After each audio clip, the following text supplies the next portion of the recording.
घना अंधकार। श्मशान की भूमि पर ठंडी हवाएं सिसकारियां भर रही थीं।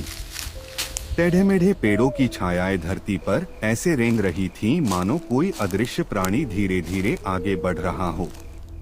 उसी भयावह रात में महान राजा विक्रमादित्य अपने कंधे पर उल्टे लटके बेताल को लेकर चुपचाप आगे बढ़ रहे थे।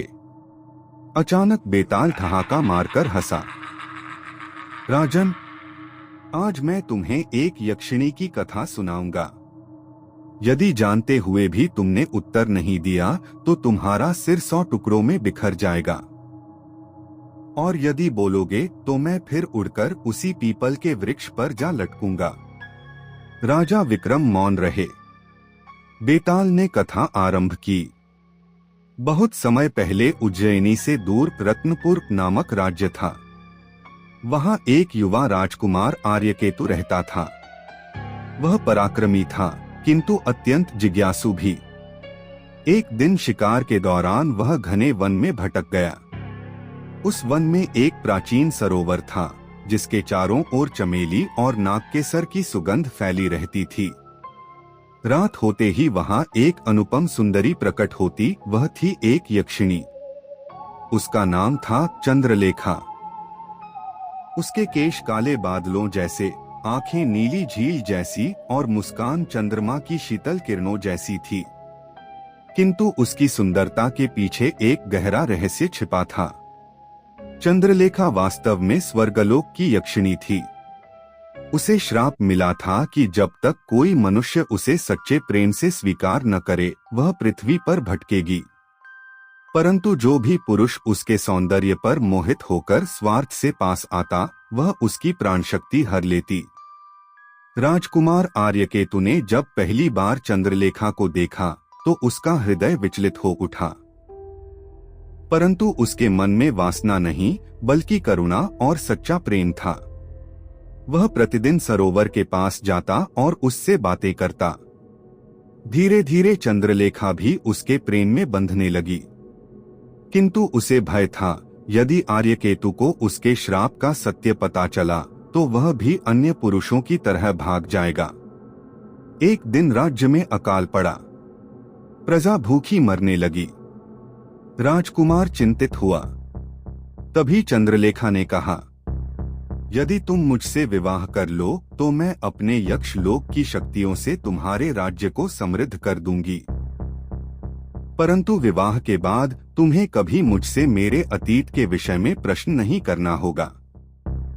राजकुमार दुविधा में पड़ गया। एक ओर प्रजा का कष्ट, दूसरी ओर एक रहस्यमयी शर्त। अंततः उसने प्रजा के हित में विवाह स्वीकार कर लिया। विवाह के बाद राज्य में वर्षा होने लगी, खेत लहलहाने लगे और रत्नपुर समृद्ध हो गया। परंतु राजमहल में अजीब घटनाएं होने लगी। आधी रात को चंद्रलेखा गायब हो जाती। महल के पहरेदारों ने कहा कि उन्होंने उसे श्मशान की दिशा में जाते देखा है। एक रात राजकुमार ने उसका पीछा किया। श्मशान में उसने देखा चंद्रलेखा किसी मृत शरीर के पास खड़ी है और उसके ऊपर झुक रही है।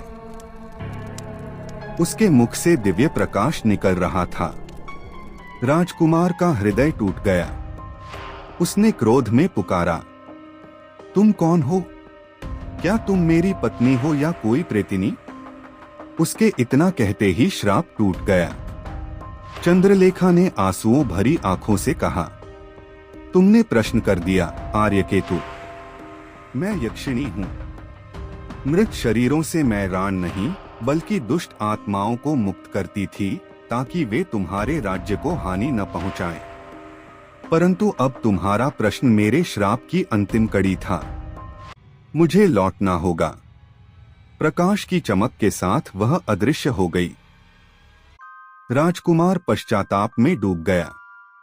राज्य फिर धीरे धीरे सामान्य हो गया, पर उसका हृदय सदा के लिए रिक्त रह गया। इतना कहकर बेताल बोला, राजन विक्रम, बताओ इस कथा में सबसे बड़ा त्याग किसका था? राजकुमार का जिसने प्रजा के लिए विवाह किया, या यक्षिणी का जिसने प्रेम होते हुए भी सत्य छिपाया और अंत में सब छोड़ दिया? राजा विक्रमादित्य कुछ क्षण मौन रहे, फिर बोले, हे बेताल, सबसे बड़ा त्याग यक्षिणी का था। राजकुमार ने प्रजा के हित में विवाह किया, जो एक राजा का कर्तव्य था। परंतु यक्षिणी ने अपने प्रेम को त्याग दिया, अपने अस्तित्व का सत्य छिपाया और अंत में बिना किसी शिकायत के स्वर्ग लौट गई। उसका त्याग निस्वार्थ और पूर्ण था। विक्रम के इतना कहते ही बेताल अट्टहास कर बोला, राजन, तुमने सत्य कह दिया और इसलिए मैं फिर उड़कर उसी पीपल के वृक्ष पर जा लटकूंगा। इतना कहकर वह विक्रम के कंधे से फिसलकर अंधकार में विलीन हो गया। राजा विक्रमादित्य पुनः दृढ़ निश्चय के साथ उस वृक्ष की ओर बढ़ चले। श्मशान की हवाएं फिर से गूंज उठीं और यक्षिणी की स्मृति चंद्रमा की फीकी रोशनी में सदा के लिए रहस्य बनकर रह गई।